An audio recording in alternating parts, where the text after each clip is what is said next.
ak ciment 42.5R bu Dangote tabax leen ak xel mu dal. lii si mbégteeg bànneex si sama Laclé su ngeen bëggee xam meew bi dàq si meew yi mos leen Laclé bi si vitamine yu bari yi waxtu wu ne ak saa yu ngeen yeewoo. Laclé ak cafkaam bu jéggi dayu bii nag baax na si seen càkri si seen nekki si seen beñe rawatina si wayal soow. Laclé mbégteeg bànneex kese la.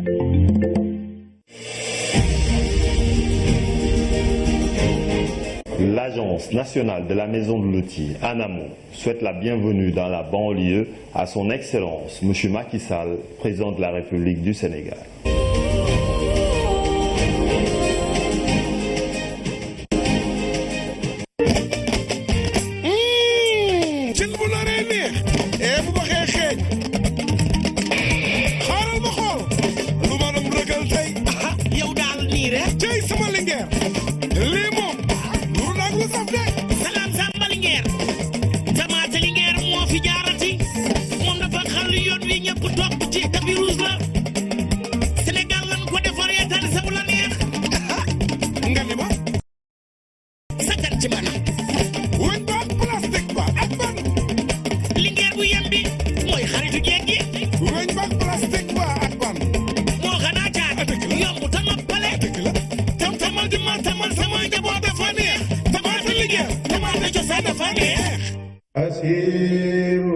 Kalkom Bash, partenaire de l'État du Sénégal, souhaite la bienvenue au président Macky Sall.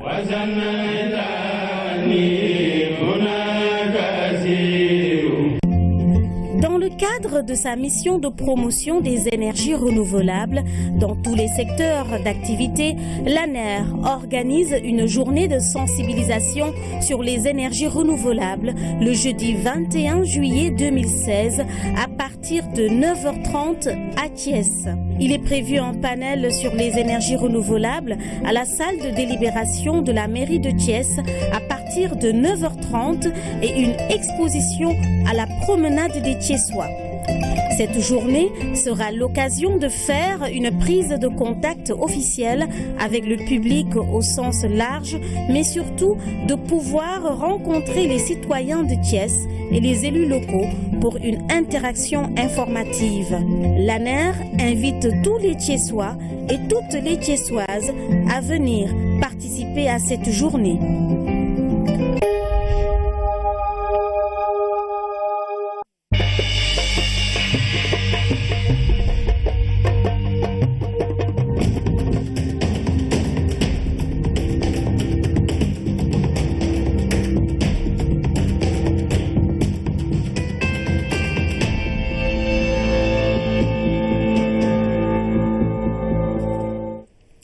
Bonsoir à toutes et à tous et merci d'être au rendez-vous de ce 20h.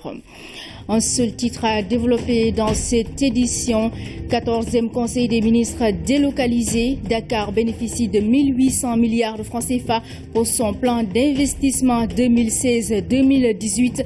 C'est l'une des mesures phares issues de ce Conseil des ministres tenu à Pékin où nous allons retrouver dans quelques instants nos équipes pour les temps forts des activités de cette journée. Voilà, mesdames, messieurs, bienvenue dans ce journal. Je le disais tantôt, nous allons retrouver tout de suite Ibrahima Diédhiou qui se trouve au niveau de l'hôtel de ville de Pékin pour nous dérouler les temps forts des activités du Conseil des ministres délocalisé à Pékin aujourd'hui avec le chef de l'État. Bonsoir Ibrahima Diédhiou. Des ministres délocalisés avec d'importantes annonces faites par le président de la République, un volume d'investissement important, un programme qui va coûter 1800 milliards, soit une hausse par rapport à ce que le Conseil interministériel d'hier à Rufisque avait déjà retenu. Nous écoutons le président Macky Sall au micro de Oumar Gninga.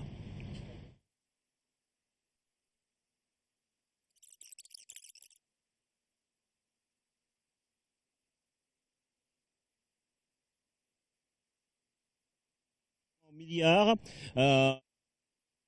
Plus de la moitié de cette enveloppe est déjà disponible, a annoncé le chef de l'État. Il reste à trouver quelques 123 milliards pour compléter justement cette enveloppe avec des axes prioritaires, notamment les infrastructures, mais également l'agriculture. Dakar étant une zone maraîchère, le président de la République a annoncé la création d'un domaine agricole communautaire à Sangalkam, mais également la question de l'érosion côtière a été abordée par le chef de l'État, qui a parlé de la restitution également du stade Hassan Diouf aux jeunes de Dakar, notamment dans cette cité voisine du centre urbain, Rebus. Et tout cela a été annoncé aujourd'hui à l'issue du Conseil des ministres délocalisés.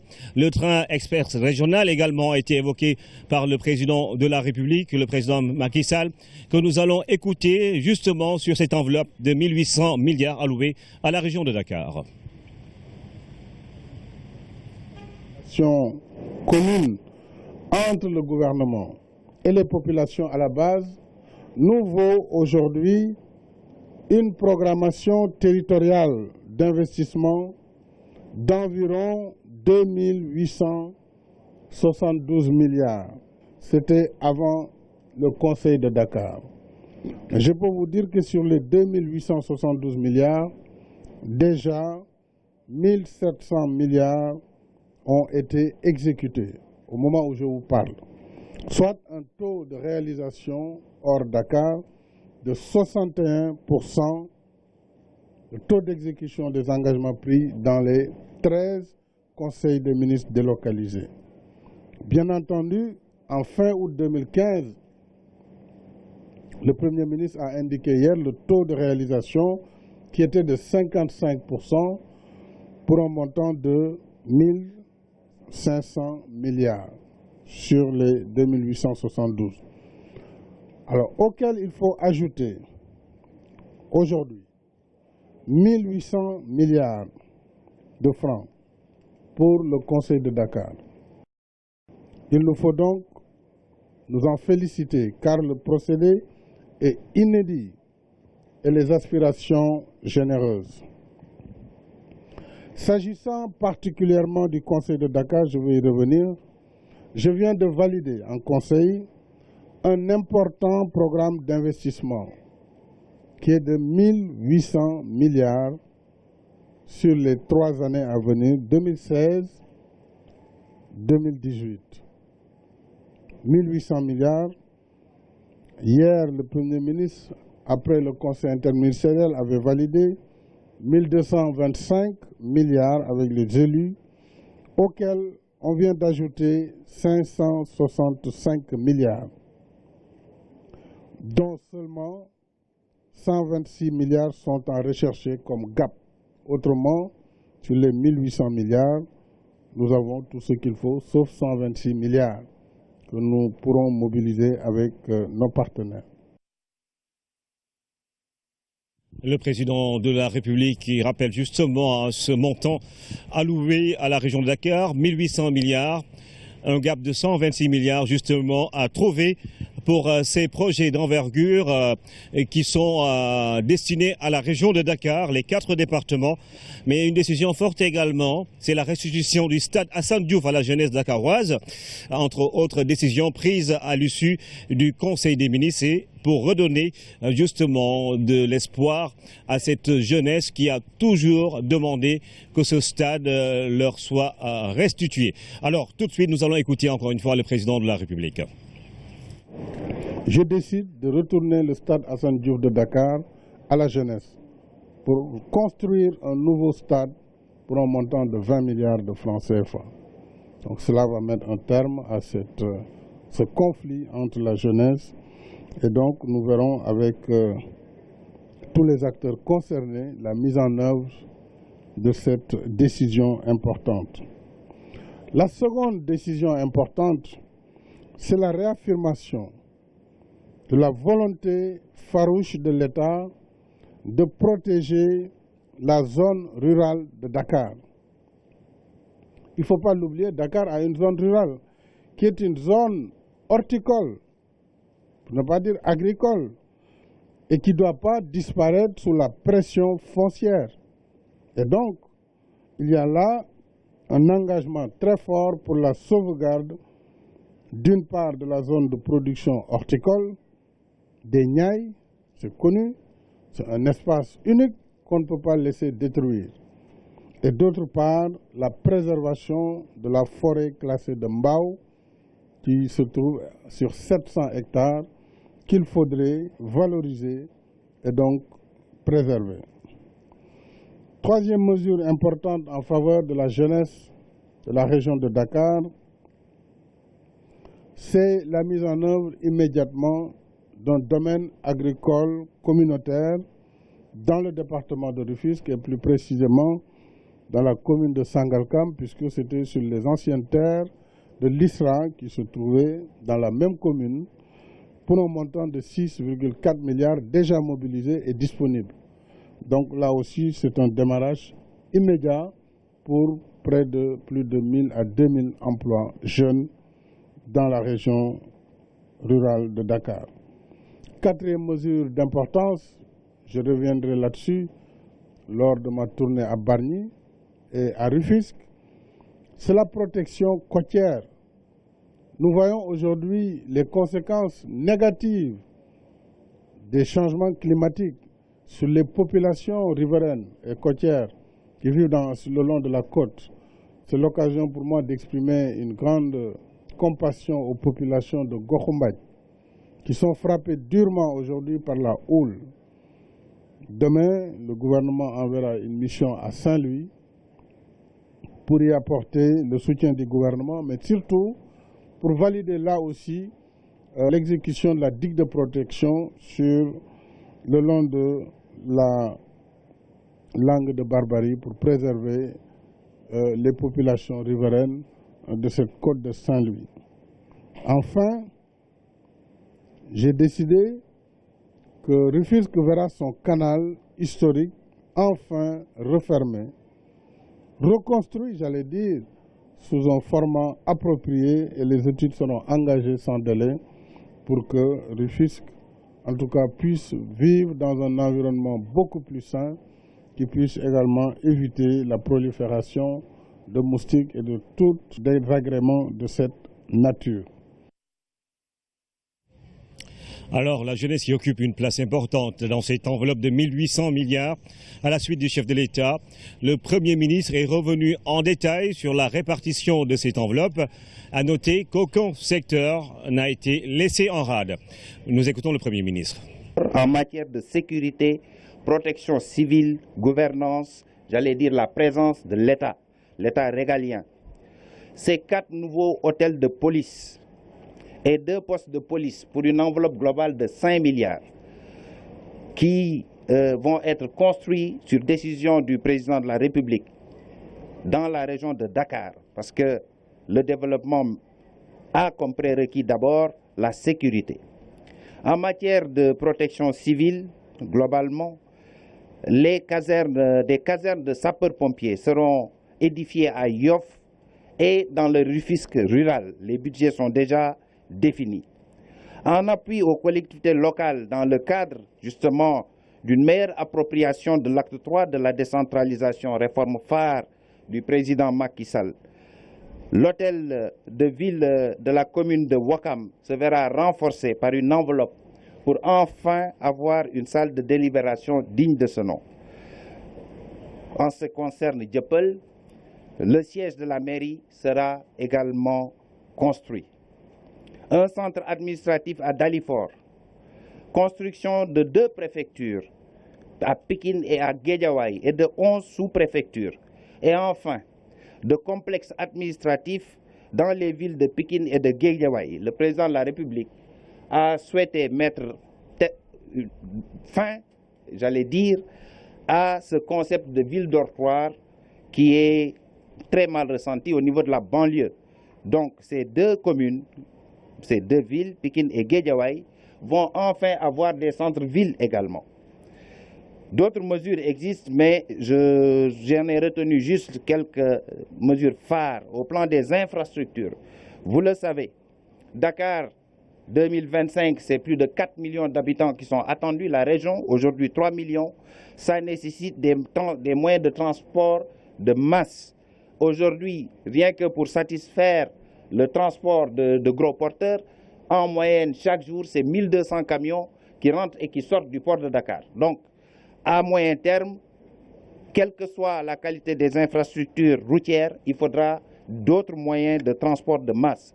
Et c'est en cela que le projet du président de la République de doter la région de Dakar d'un train express régional trouve toute sa pertinence, avec 14 gares, comme nous l'avons présenté plusieurs fois. Le train express régional a été définitivement validé aujourd'hui avec 415 milliards d'investissements entièrement bouclés par l'État du Sénégal. C'est un projet qui va démarrer à la rentrée. Avant même la rentrée, les sociétés qui vont entreprendre ce projet seront connues du grand public. Le processus a été mené dans la plus grande transparence. Et enfin, les travaux vont démarrer.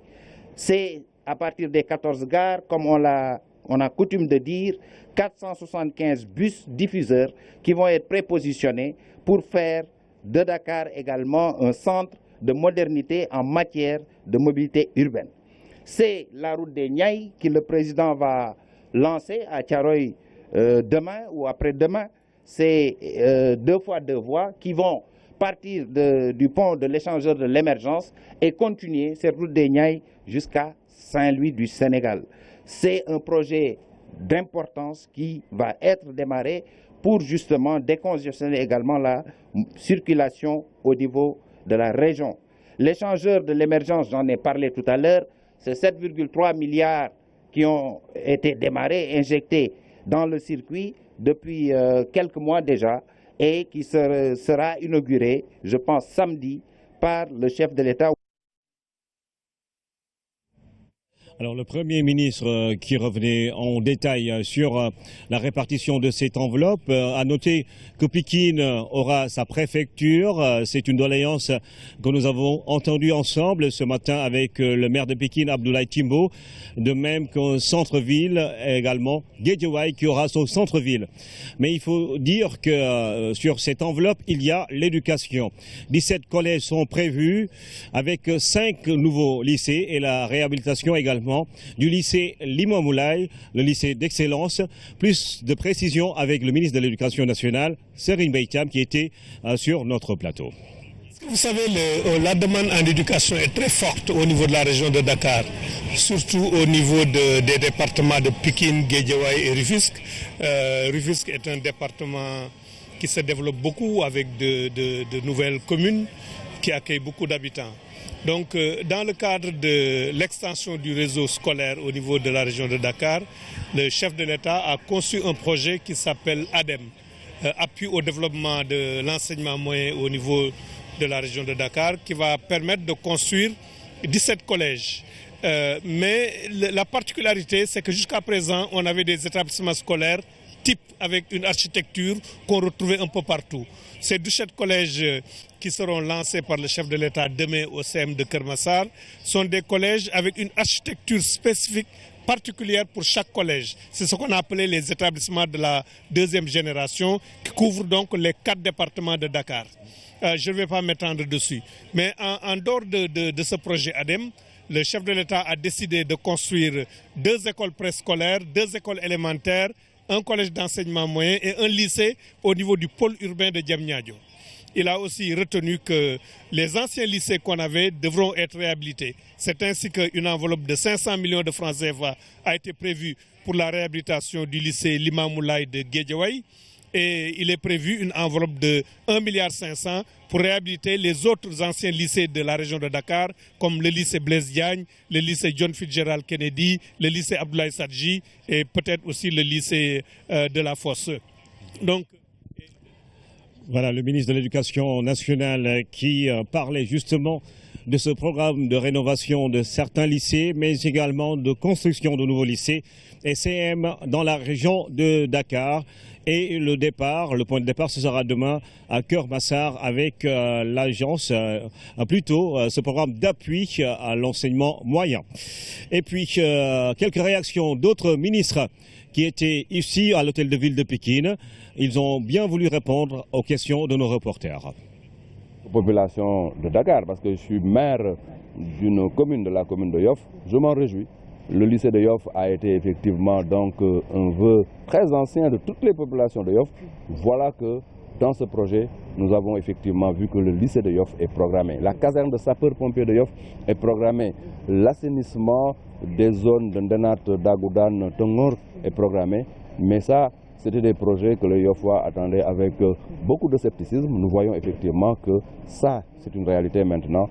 Et je ne peux dire que merci au chef de l'État au nom de toutes les populations de Dakar. Le train express régional, c'est le projet le plus emblématique de l'ère du régime du président Macky Sall. Comme vous le savez, c'est un projet 415 milliards mobilisé qui va améliorer la mobilité urbaine au niveau de la banlieue. Comme vous le savez, c'est un train qui va transporter à terme 115 000 passagers par jour. Il faut se féliciter de ce qui a été fait depuis lors.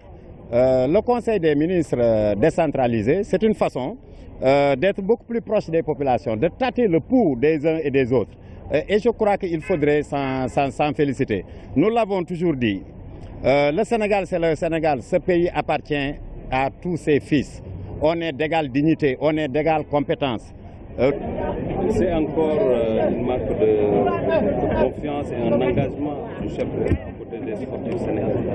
Parce que si vous voyez avec ce qu'on va faire à Galandou pour permettre d'avoir un gazon et de l'éclairage sportif, nous avons vu que le président a décidé d'accompagner Guédiawaye pour un deuxième stade à Ndiarème à hauteur de 2,3 milliards.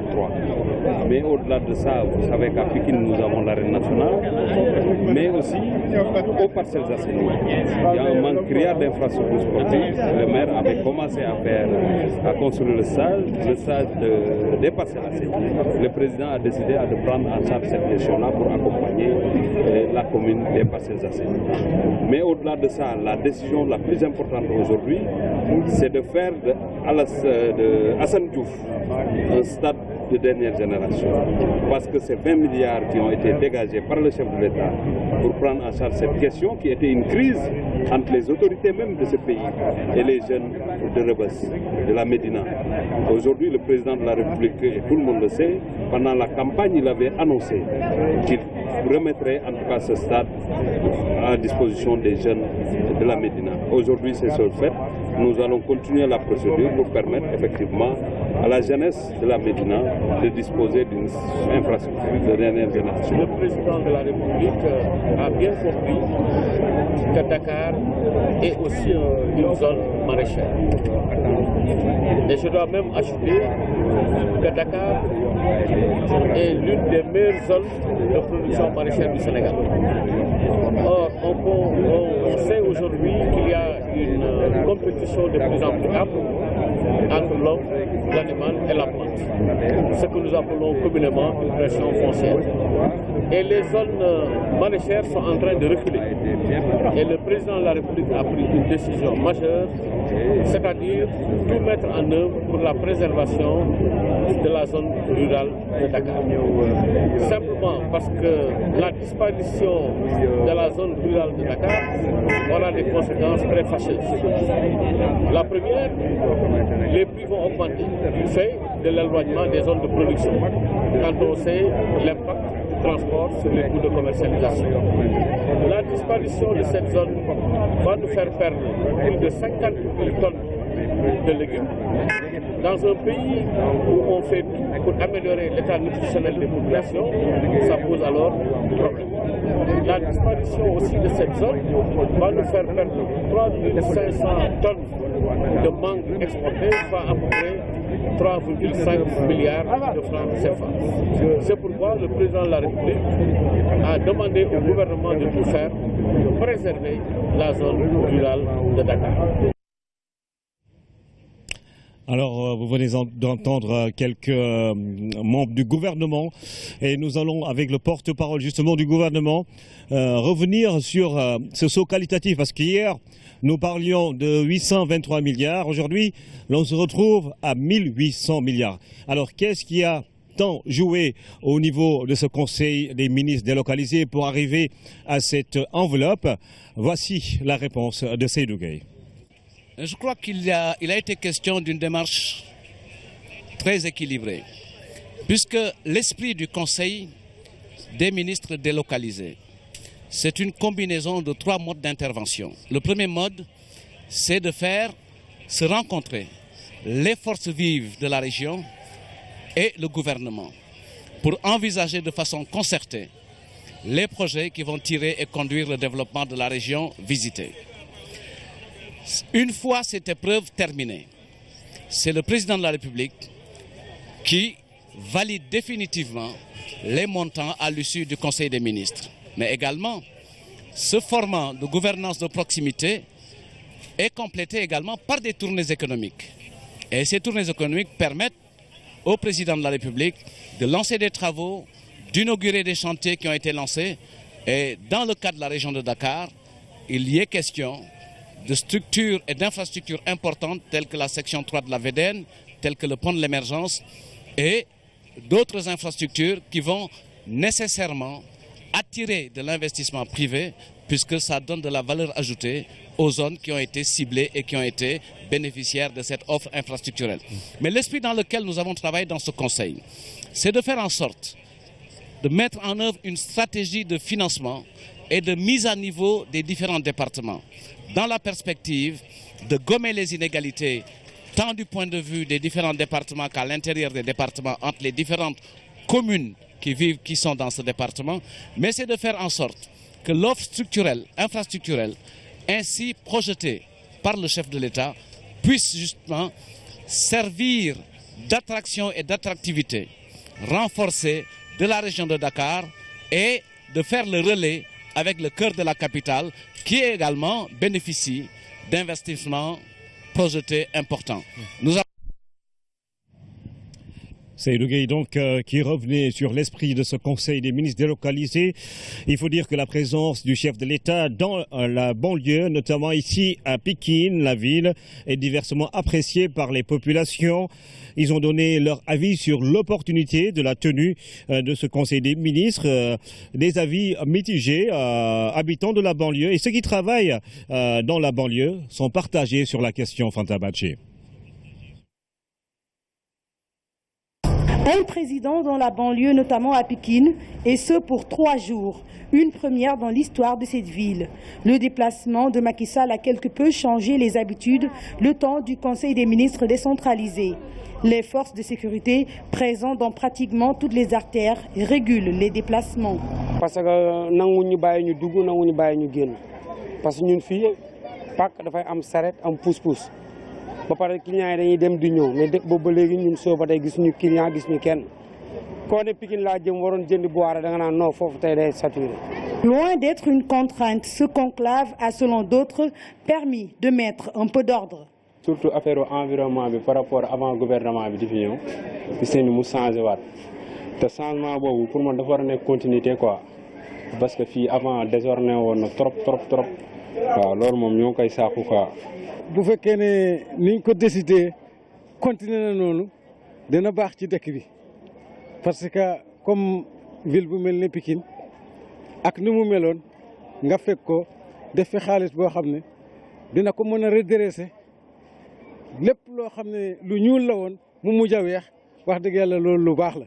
Pikine n'est pas choisi au hasard pour abriter ce conseil des ministres décentralisé. C'est la conviction de beaucoup d'habitants ou encore de personnes qui travaillent ici. Ils espèrent des mesures fortes qui vont changer le visage de Pikine. xam nga ñun amuñu ay restaurant ay bâche la ñu am rek fu ñu teg ñu ne ñu nañ jóg waaw léegi nag ñu bëgg nag ñu jàpp ci ñu ami place ndax kenn dootuñu dàq mën a liggéey teral suñu njaboot teral suñu bopp loolu daal lu ñu bëgg mu dimbali. Alors, c'est le reportage de Fanta Badji, la réaction des populations de Pikine. Une banlieue émergente, la preuve par les sphères ministérielles de Diamniadio. Environ 15 ministères y seront délocalisés, soit 10 000 fonctionnaires. Des immeubles haut de gamme sont en train d'être érigés par l'État du Sénégal. Il faut dire que ces projets sont peu connus du public et pourtant ils font partie des plus grands.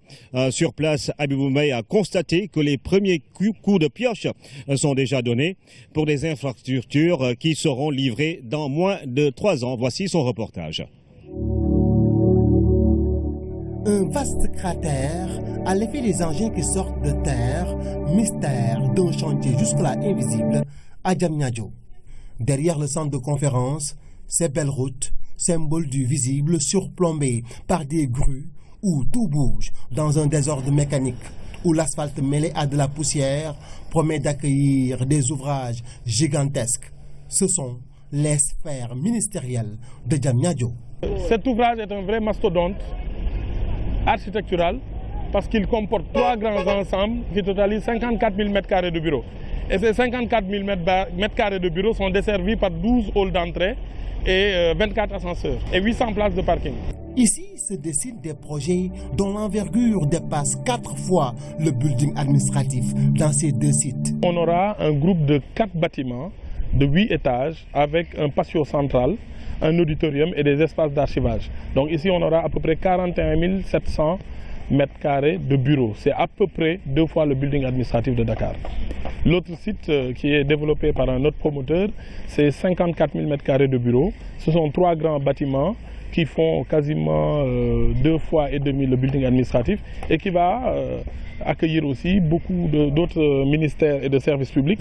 Et permettront à l'État de diminuer ses engagements locatifs de 6 milliards par an. L'agence de gestion du patrimoine bâti paye 16 milliards de loyers par an. Donc le président de la République a mis en place un projet qu'on appelle les sphères ministérielles de Diamniadio pour loger ses services. Ces sphères ministérielles vont nous permettre de faire une économie d'environ 36% sur les engagements locatifs de l'État. C'est environ 6 milliards et demi par an. Les sphères ministérielles, une émanation du président de la République, confiée à l'agence de la gestion du patrimoine bâti de l'État. Au finish, beaucoup de ministères seront délocalisés à Diamniadio. Ce sont 100 000 m² d'espace de bureau dédiés à l'administration. Ce sont à peu près 15 ministères et à peu près 10 000 fonctionnaires.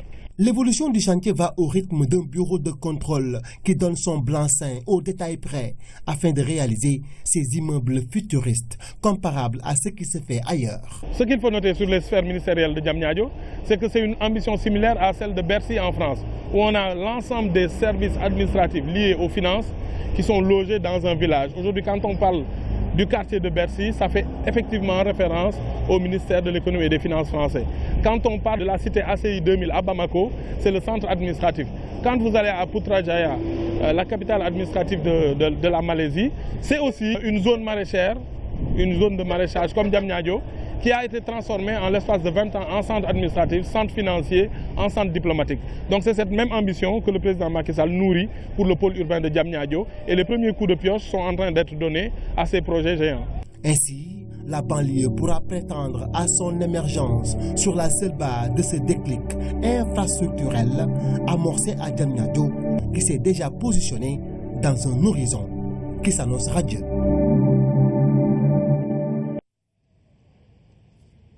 Alors tout cela nécessite de l'argent et quand on parle argent, c'est le ministère de l'économie et des finances qui est justement au devant de la scène. Et le ministre en charge du budget était sur notre plateau cet après-midi à l'issue du conseil interministériel. Birima Mangara revient en détail sur la répartition justement de cette somme, mais également comment est-ce qu'on est arrivé à cette enveloppe de 1800 milliards.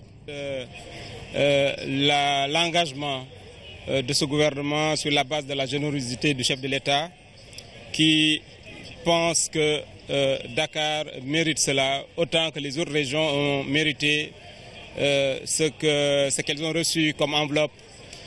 Il faut noter que Dakar est une circonscription administrative, c'est une région mais c'est la capitale du Sénégal et que Dakar a des besoins spécifiques. Mais au-delà de ces besoins spécifiques, il y a disons, des projets qui sont d'envergure nationale, qui sont implémentés à partir de Dakar, mais qui, du reste, bénéficient à l'ensemble des régions du Sénégal, à l'ensemble du territoire national. C'est ce qui a expliqué, disons, l'important saut qualitatif qui a été noté. En effet, hier, le budget, l'enveloppe ciblée, qui était retenue sous réserve de la validation du chef de l'État, était à peu près de 800 quelques millions auxquels on a dû ajouter comme projet phare le TER, ce qui a porté les ressources à 1224 milliards.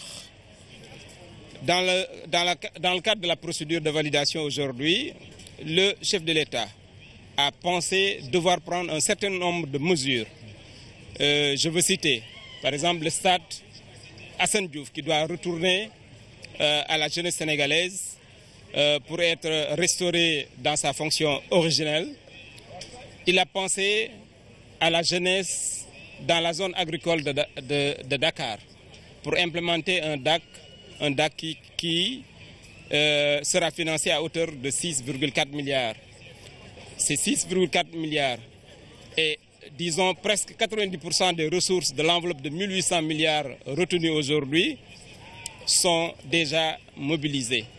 Il n'existe qu'un gap de 123 milliards qui est à la portée de l'expertise sénégalaise. Et on a vu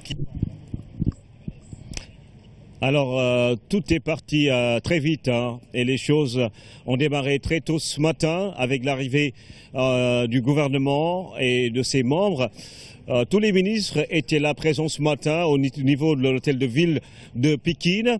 Avec Pape Bouna Thiaw, nous allons revivre justement ces moments forts qui ont abouti justement à ces grandes décisions initiées et prises par le chef de l'État. C'est à 9h passé de 20 minutes que le bus transportant la délégation gouvernementale s'immobilise dans la cour de l'hôtel de ville de Pikine. Aussitôt, le balai ministériel peut commencer. Au complet, les membres du gouvernement se dirigent vers la salle abritant le conseil. La mise en place est rapidement faite dans les règles de l'art.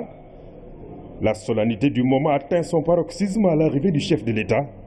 Ça qui va sans doute être gravé dans les archives de cette institution communale, le président Macky Sall. Le président Macky Sall à qui les honneurs sont rendus dans la pure tradition républicaine. Il a ensuite lancé les travaux de ce 14e Conseil des ministres délocalisé ici à Pikine. Sur ce plateau, le maire de Bargny, Abou Mohamed Sek. Monsieur le maire, bonsoir et bienvenue. Bonsoir Ibrahima. Alors, Bargny, quand on parle de Bargny, on parle de l'érosion côtière, mais ce n'est sans doute pas votre seule préoccupation. Alors, comment est-ce que vous avez accueilli ces décisions prises au niveau de ce Conseil des ministres délocalisés?